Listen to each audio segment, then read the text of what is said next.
Ebben a videóban a Boho nevű táska elkészítését mutatom meg, ami kényelmes viselet és egy kezdőbarát varrási projekt is lehet azok számára, akik csak most kezdenek ismerkedni a varrás világával. A szabásmintát le tudjátok tölteni a Marini weboldaláról, a linket megtaláljátok a leírásban. És akkor most kezdjünk is neki. Művelőranyagot használok az én verziómhoz, de bármilyen nem rugalmas anyag, aminek van tartása, tehát enyhén merev, megfelelő lehet a táska elkészítéséhez. Műbőr, vékonyabb bútorszövet, vagy akár vastagabb is lehet, ez varrógép erősségétől függ, hogy milyen géppel vartok. A mennyiség, amire szükségetek lesz, az 80 cm, de ez nagyon ki van centízve. Ha kényelmesen szeretnétek dolgozni, akkor 1 métert ajánlok hozzá. Miután kinyomtattam a szabásmintát, azokat a duplán hajtott anyagomra fektetem. A minta már varrásszélességet tartalmaz, szóval azt csak körbe kell szabni. Én szabásnál körbe rajzoltam a mintát krétával, de ez egy elhagyható lépés, ha egyből szabni szeretnétek, akkor azt nyugodtan meg lehet tenni. A mintát anyagspórolás szempontjából a képen lévő módon fektettem fel. Ez a megoldás viszont csak akkor fog működni, hogyha az anyagotok felülete ezt megengedi, hogy mind a két irányba szabjátok a darabot. Körberajzolás után tettem az anyagra néhány gombostűt, hogy azok ne mozogjanak el, amikor szabom az anyagot, de ahogy mondtam, ez elhagyható lépés, amennyiben a szabás mintát már gombostűztétek az anyagra. Miután kiszabtam a darabokat, ragasztós közbélésből is kiszabom azokat, ami megerősíti a táskát és kicsit merevebbé is teszi azt. A vetexet vasalóval ráolvasztom az anyagra, ami talán a legunalmasabb része az egész folyamatnak, de ha ezzel megvagytok, utána már kezdődhet a móka. Első lépésként a táska mágneses gombjait applikálom fel, amihez átjelöltem a szabásmintáról a gombok helyeit a bélésrész visszaoldalán. Ezek a típusú gombok két részből állnak, van maga a gomb és a hozzátartozó kis alátét. Bejelöltem a szélességét a hajtókának, mert a következő lépés lesz az, hogy nagyon apró kis bevágásokat teszek az anyagra, ahol be tudom szúrni azokat. Miután ezzel megvoltam, az anyag színe felől helyezem a gombok egyik oldalát, az teljesen mindegy, hogy a fiú vagy a lány résszel kezditek a folyamatot. Ezután fogtam egy kartondarabot, és ezt azért mondom, mert egy általam szétszedett táskában láttam, hogy így készítik, szóval ezt a papírdarabot áthelyezem a gomb hátoldalára, ráhelyezem a fémlemezt, ami megfogja a kis szárnyait a gombnak, és azokat befelé hajtottam. Lehet szükségetek lesz majd egy fogóra, amivel könnyebben el tudjátok végezni ezt a folyamatot. Bevallom nektek, ez volt az első alkalom, hogy ilyen mágneses kapcsokat használtam, de soha többé nélkülük, ha táska készítéséről van szó. Egyszerű a használatuk, és szuper professzionális lesz a végeredmény. Amúgy ennek a kapocsnak létezik felvarható változata is, ha olyan táskára tennétek fel, ahol nem lehet lyukat vágni az anyagba, például, hogyha ilyen horgolt technikával készült. Na de haladjunk tovább,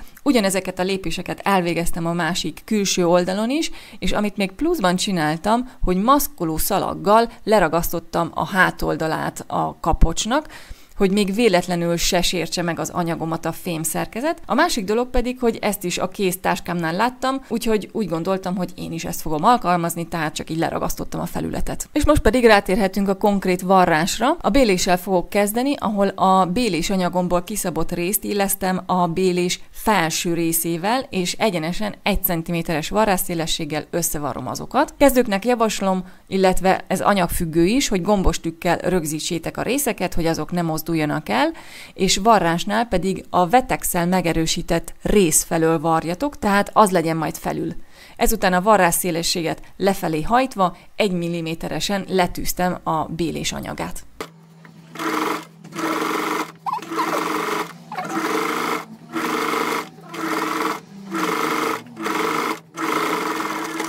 Most pedig egymásra rakom az egyik bélés és a hozzátartozó külső oldal részeit, és a belső ívet varrom össze.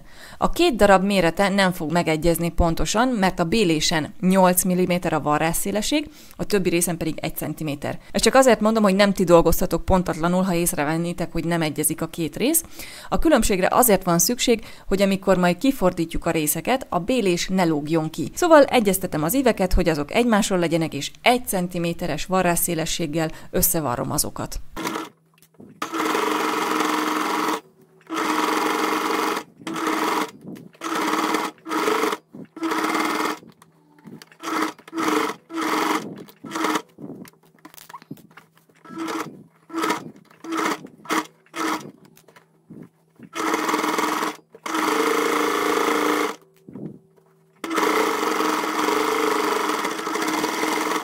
Ezután a varrásszélességet egy kicsit rövidítem, majd az ív mentén kis bevágásokat készítek, hogy az ív kifordításkor hibátlanul a helyére tudjon majd fordulni, anélkül, hogy húzna.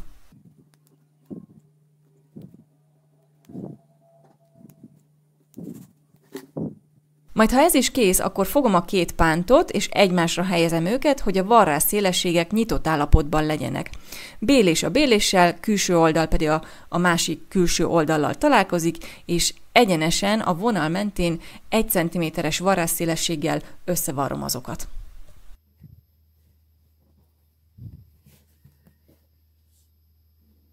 Miután ez is kész, le kell vasalni a varrásszélességeket, és az eredménynek valami hasonlónak kellene lenni, mint amit itt mutatok. Itt jól látszik, hogy a külső oldal és a bélés között megvan a kis különbségem. Amennyiben ez hiányzik, és a két oldal egyforma hosszúságú lenne, akkor most ebben a fázisban rövidítsétek le a bélés részét egy picit. Most pedig a burrito, vagy ahogy én hívom, szendvics módszer következik, tehát fogom az egyik oldalt, és megeszem vele a másikat, beborítom azt. Mivel ennél a táskánál a pántok keskenysége miatt nem megoldható, hogy teljesen áthúzzuk a pánton keresztül a teljes oldalt, így ezt két fázisban fogom most eldolgozni. Először illesztem az egyik oldal íveit a válpánt felező pontjáig, odáig még odaérünk, és össze lehet varni az oldalakat. Gombostűvel rögzítem az anyagokat, tehát az egyik oldal bélés részét és a külső oldalait egymáshoz gombostűzöm. Minél fentebb megyek a pánton, annál nehezebb lesz a rögzítés, mert maga alá akar fordulni a pánt, de ennek ne dőljetek be, a felező pontig rögzítsétek azt.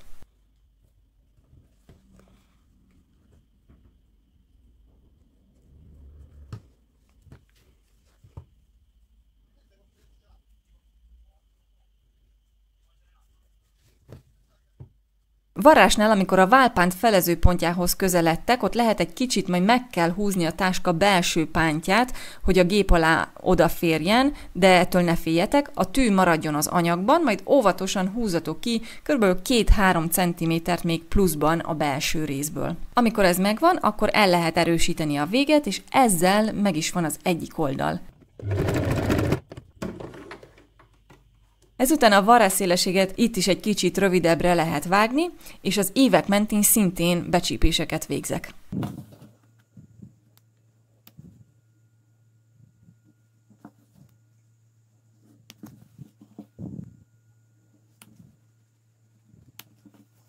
Ezután a színére fordítom a pántot, és ezzel az egyik oldal készen is van. Most ugyanezt elvégzem a másik, még össze nem vart oldallal, tehát fogom a nyitott oldalt, és közre fogom az éppen összevart részt, gombostűzök, és az ív mentén levarrom a részeket. Ne felejtsétek el rövidíteni a varrásszélességet, és becsípéseket tenni az ívre.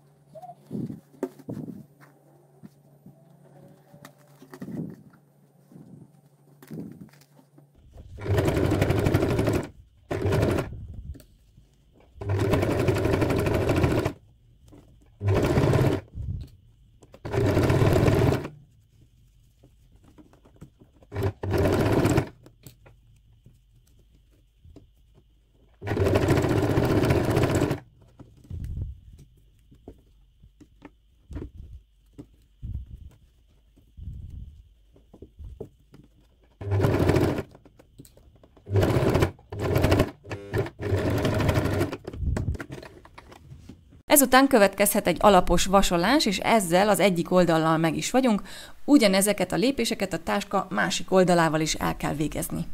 Vasalás után a belső íveket egy talpnyi szélesen én letűztem, hogy még erősebb legyen a pánt része, majd ezután a táska aljára tértem rá. Összeillesztettem a külső oldalakat színnel szembefordítva, amit egyenesen összevarrok, majd a bélés oldalait is hasonlóképpen készítem el, csak ott hagyok középen egy 10 cm-es részt, amin keresztül majd ki lehet fordítani a táskát. Miután a táska alja össze van varva, az anyag színe felől talpnyi szélesen díszítő varratot készítek, amivel a varrás szélességet is rögzítem, tehát az nyitott állapotban van, és így végzem el a tűzést.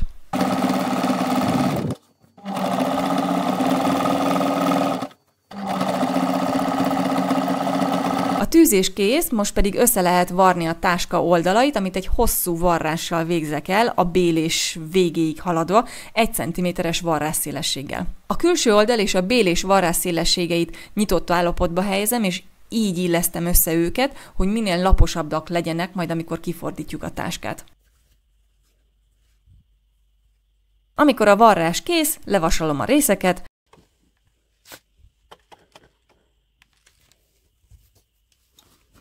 majd jöhet a sarkoknak az összeállítása. Itt is illesztem az oldalakat, figyelek arra, hogy a varratok egymáson legyenek, és 1 cm-es varrásszélességgel összevarrom azokat. Amikor mind a 4 oldallal készen vagyok, egymásra helyezem a bélés és a táska sarkait, és egyenesen egymáshoz rögzítem azokat. Amikor ez is kész, akkor kifordítom a táskát, és a helyükre igazítom a sarkokat, és utolsó előtti lépésként körbe letűzöm a pántok külső oldalait is, amit szintén egy hosszú varrással körbe lehet varni.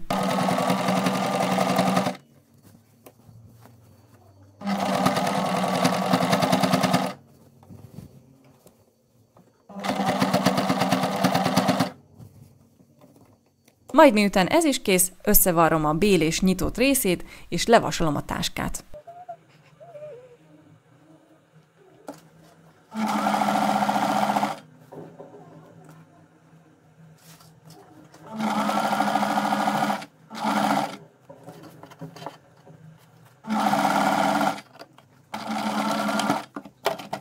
És ezzel a boho bag el is készült, használjátok sok szeretettel. A táska mintáját le tudjátok tölteni a leírásban lévő linkről, aminek az ára egy like és egy komment, ami jöhet a videó alá. Előre is köszönöm, és jó alkotást kívánok hozzá!